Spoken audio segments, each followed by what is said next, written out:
Continuing on with the story of Abraham and Sarah in the book of Genesis, we're now in Genesis 21, and Isaac has come. God has been faithful to keep his word. He said that he would give them a son even in their old age. What's interesting is they've taken things in their own hands and it hasn't worked out well, and as God is faithful, now the response. And it's interesting, there's a theme of laughter that comes. Why laughter? Well, of course, Sarah before laughed when she heard that they were going to have a son in their old age. And so now in this chapter, laughter continues, but it's interesting how it's used. Let me share it with you. Genesis 21, beginning in verse 5.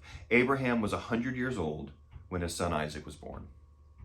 And Sarah said, God has made laughter for me. Everyone who hears will laugh over me. And she said, who would have said to Abraham that Sarah would nurse children? Yet I have borne him a son in his old age.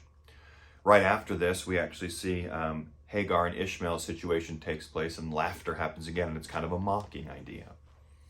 And so the Lord has done something, and sometimes when these things happen, we just laugh. We just can't even believe it's possible, and that could be going on here. But what else is going on here is this idea of worrying about how other people are going to laugh and mock.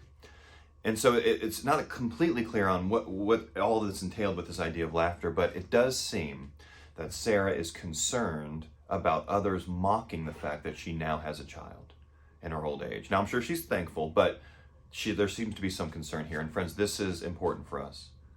This is worrying about what other people think when God has given us something, a calling in life, an occupation, our families, the truths in his word. When we follow those things, when God answers prayers, when he gives us these things, we then take our focus off of praising him for what he's done and worried about what other people think.